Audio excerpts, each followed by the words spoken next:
Jim, just before we look forward, do you mind if we rewind to last season? It was your first season as an Irish League manager.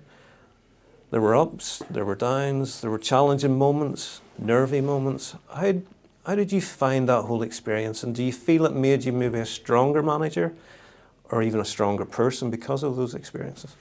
Yeah, definitely. I would say it's made me a stronger person. Whenever I took the job, I knew the challenges that were going to lie ahead.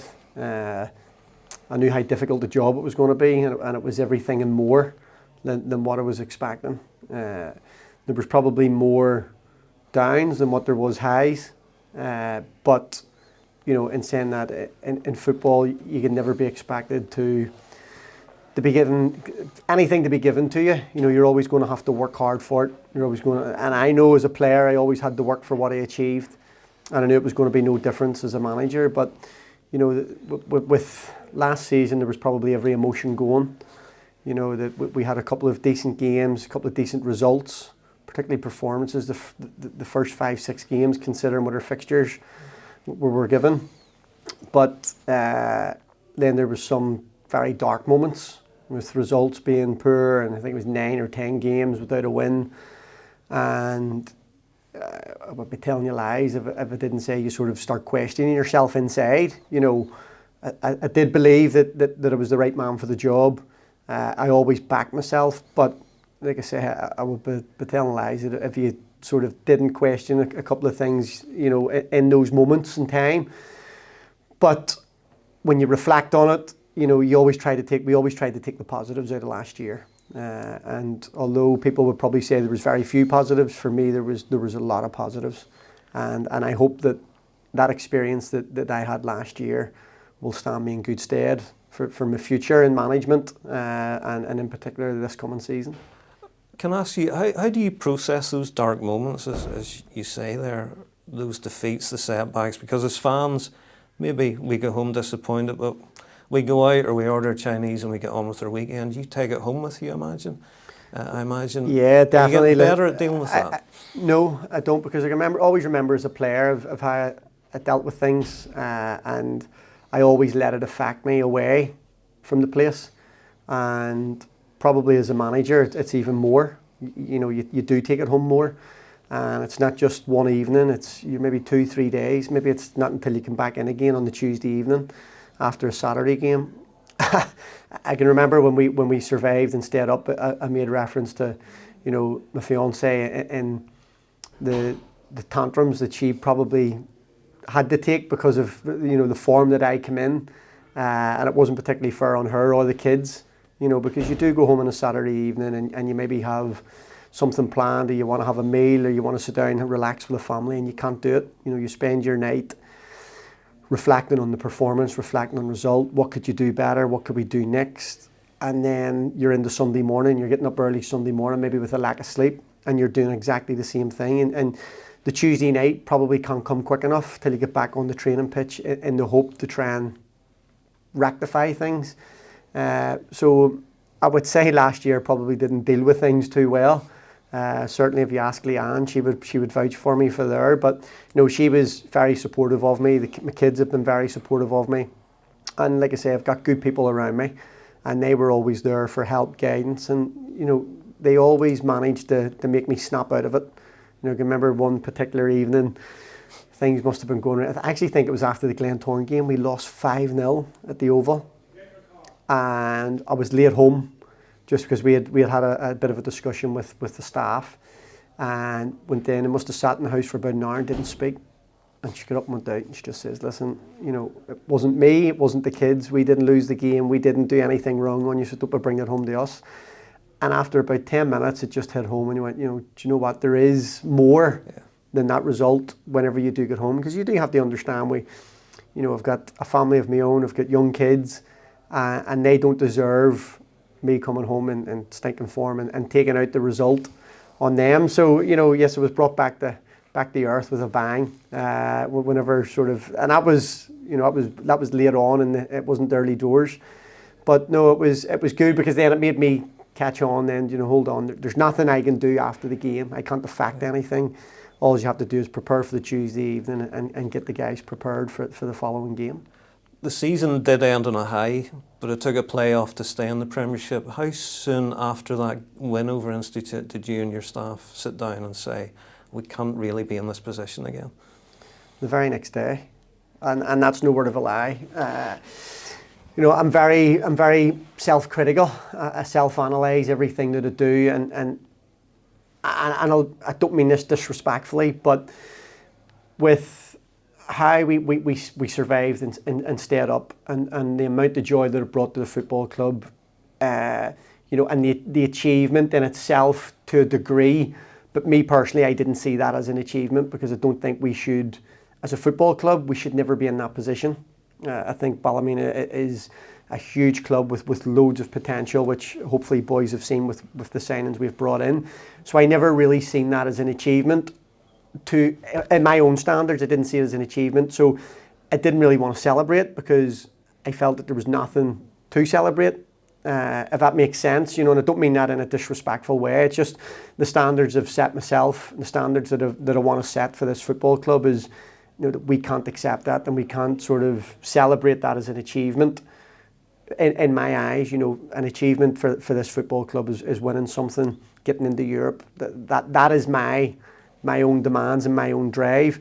On the flip side of that, financially, where the club were last year, and the cuts that we had to make to survive, the cuts we had to make sure that we were able to put a team out, the players that we had to go for, we were in a different market last year compared to this year.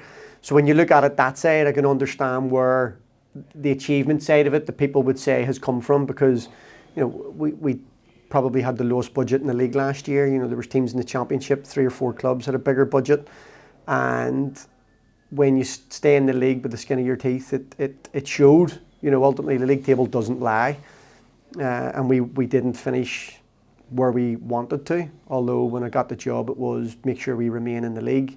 We did that, but we done it by the skin of our teeth, and it's something that I don't want to experience again. But in saying that, I know that football's not, you can never take anything for granted, and you have to work really hard for it, and you have to get performances on the pitch. Nothing's guaranteed, and I think with the league this year, it's really exciting. Every club has got stronger, and particularly the part-time clubs are trying to claw that gap back between the full-time sides, and I think you've seen that with the signings that the bottom 6 have made, and then obviously Portadown coming up as well, so it makes for a really exciting season. You mentioned they're sort of operating in a different market this summer. How pleased are you with the business you've been able to do in recent weeks? If you'd asked me when we sit down with our staff the day after Institute, would we be in the market that we have been this pre-season, we probably all would have laughed and probably said, that's dreams to be thinking that way. But we have probably been fortunate, if we're being honest, at the situation of Coleraine, where they transitioned into full time, and a lot of their experienced boys couldn't do it. When players like Josh Carson, Stevie O'Donnell, Aaron Jarvis come up, we would be rude not to go into that market. The fact that we went in and got them showed great ambition from the club, and I've got to pay credit to the board for the help and support that they've given me. Ultimately, I can target players left, right and centre, but it's the board and the directors that get them over the line, because at the end of the day, those are the ones that are putting the money into the football club, and they have to make sure it's A, within a remit, and B, good value for money. And I can't fault them, because the players that we've been able to bring in this season, as I mentioned, the Coleraine guys there that come in. When you look at Ben Kennedy, Danny Lafferty, the name Big Keelan Loughran's back in the building, John Heron we've brought in. So it's really exciting, but I'm not naive enough to know that with bringing those types of players in comes pressure. But I feel that I thrive in that pressure, and it's my job to make sure that I get those guys performing on the pitch. But as well as pressure, it's probably a sign of progress as well, the signings that have come into the club. Yeah, I think it's huge progress. I sat with my staff the day after the playoff game, and we identified areas that we needed to improve on, and different things we needed to improve on as coaching staff, me as a manager. whether it be to do with their training, what we do in training, just everything was evaluated. And then when we sit down with the board, obviously about how the previous season had went, there was one or two ways the football club could go. We could stick to what we done last year, and nothing was ever going to be guaranteed. We stayed up to the skin of our teeth. None of us wanted to experience that again. And credit to the board, they've backed me 100%. And like I say, we've done it within a reasonable budget. I think people maybe think because we've signed the guys, big name guys as such, that we're blowing money left, right and centre. But this football club operated really well, and we've sold players in the past. We've been able to generate money, which has then went into my budget. And like I say, with help and support from that and sponsors, we're not going over and beyond to make sure that we're improving. Yes, there has to be an improvement in our budget value, but at the same time, it's not extortionate, and we're not by any means, operating over and above. And I would still say that we're probably down in around the bottom 2 or 3 in the league with budget-wise. And I suppose the challenge now as manager is putting a team together that gets positive results and wins games of football here. Yeah, definitely, and that's what I'm saying. The signings are all really good and they're exciting, but that's only on paper. It's my job now to get, I think we've brought 9 in, to get those to gel very quickly. That's not going to be easy. We've tried to use pre-season as much as we can to get them to gel, but those players will only prove how exciting the signings have been if we get results on the pitch, and ultimately that's what I'll be judged on. I know supporters will want me to ask the next question. It's coming. I think there's 3 weeks left of the window.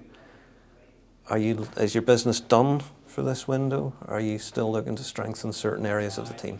No, we're always looking to strengthen, and I think you'll see that in the coming weeks. And we still need to have. We need to have a competitive squad. We need players, have competition for places, and we will look to add to what we already have. And on that one, there will be boys then that will probably move on from the football club, whether it be on loan or permanent. But that's just football. That's just the way football works. But no, our transfer business definitely isn't done. There is still a few areas that we would like to improve on and like to get players in. Now, whether we can get them in is another thing. We hope to have them in before the end of the transfer window. But with that, obviously it comes at a cost, and it needs to be right. It needs to be the right player, and it needs to be the right move, and at the right value for the football club. We obviously kick off the new campaign against Linfield tomorrow. What are your thoughts heading into that, and how much are you and the players relishing such a high-profile game and challenge in the opening weekend? Listen, we're all excited for the league campaign to start. Pre-season can be long, intense, and I know from the playing days as well, you always just look forward to the first league game. Such a high-profile game this season again, for the second year running. With Coleraine last year, we've got Linfield at home this season, and it's a massive game in itself. When Linfield come to town, it's always huge. They bring a big crowd down. There's a lot of expectations behind them, but there's going to be a lot of expectations with us. We've got a really healthy squad, and like I've said before, no matter when you play Linfield, it's always going to be a really difficult challenge, a really hard challenge, because they've set the benchmark for so long within this country, and everybody wants to go and try and knock them off their perch. So we know what we'll be expecting with David Healy and his men come Saturday. It's going to be a really difficult game, but like I say, the players, they're excited. They can't wait for the season to start, and we look forward now to come 3 o'clock tomorrow afternoon. How important will home form be if we are to have a positive campaign and finish as high up the table as possible? I think it's vital, and it's something that I wanted to try and pride us on, and last year it was everything but that, because we struggled at home, to be fair. But when I look at the backing that we got that evening of the playoff game, it was absolutely phenomenal. And if we could get that crowd here as much as possible at the Ballymena Showgrounds, it would really help the players, because that night they drove us on. It was very nervy, but with that backing and the support, they believed in us every step of the way. And if we can get that backing, at the Showgrounds more often than not, it'll be a huge help for the players on the pitch. And I know from the guys that we've brought in and how hard they've worked pre-season that if they get a lot of backing from the crowd, the one thing I can assure is they will give everything they've got for that Ballymena jersey come Saturday, Tuesday, whenever it is we play. And as long as the supporters see them doing that, I know they'll back us. And that's what we ask them for, is to stay patient with us, because things aren't going to happen overnight. It will be a wee bit of time to get us to jail.